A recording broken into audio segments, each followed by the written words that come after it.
আসসালামু আলাইকুম।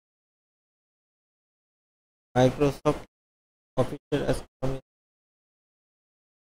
টেকনিক দেখাবো, যেটা মাইক্রোসফট ওয়ার্ডে লেখার সময় থেকে ডিস্টার্ব করে। সিম্বল সিম্বলের ব্যবহার এটা পেজে আসলে guys, then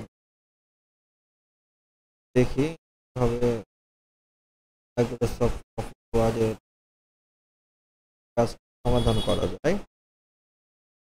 প্রথমে আমরা মাইক্রোসফট অফিস ওয়ার্ডের নিয়ে নিলাম, দেখতে পাচ্ছেন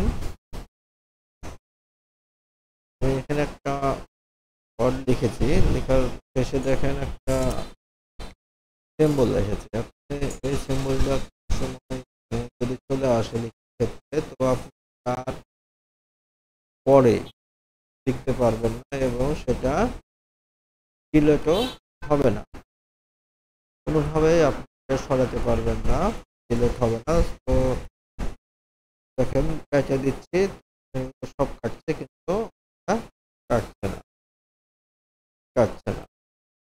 এটা কিভাবে আমরা রিমুভ করবো বা বাদ দেবো দেখে নেওয়া যাক। মাইক্রোসফট অফিস ওয়ার্ড ওপেন করে, তো আমরা এটাকে বাদ দেওয়ার টুল বারে এখানে কাস্টমাইজ অ্যাক্সেস টুল বারে করলে দেখেন এখানে অনেকগুলো অপশন দেখাবে: general, display, profile, save, language, advance, customise.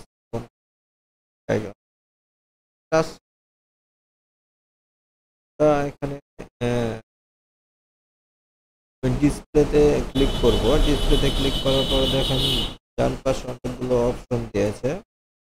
অপশনে অনেকগুলো চেক মার্ক দেওয়া আছে এবং তো সিম্বলেরও দেখেন মার্ক দেওয়া আছে, আবার অনেকগুলো। তো আমাদের পেজে যেটা এসেছে সেটা আমরা এখান থেকে তুলে দিতে যাচ্ছি, না হলে আমরা লিখতে পাচ্ছি না, বা এই সিম্বল প্রয়োজন এর ক্ষেত্রে আসলে আমাদের অনেক বিরক্ত বোধ মনে হয়। সেজন্য আমরা সিম্বলটা তুলে দেওয়ার জন্য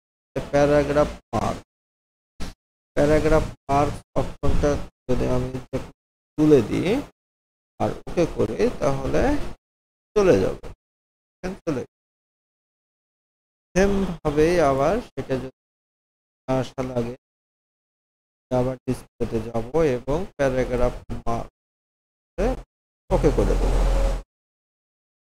তারপরে আবার দেখেন মার্কটা চলে এসেছে। আমাদের এটা কাজে লাগে না, আমাদের এটা যদি পেজে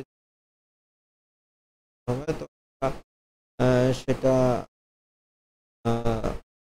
উঠিয়েই দেওয়ার চেষ্টা করব, কারণ এটা থাকলে আমরা কাজে ডিস্টার্ব ফিল করি, রাখবো। তো আমার এই ভিডিওটা কেমন লাগলো শেয়ার করে জানিয়ে দেবেন এবং সাথে সাথে আমার পেজটা ফলো করে দেবেন। ধন্যবাদ।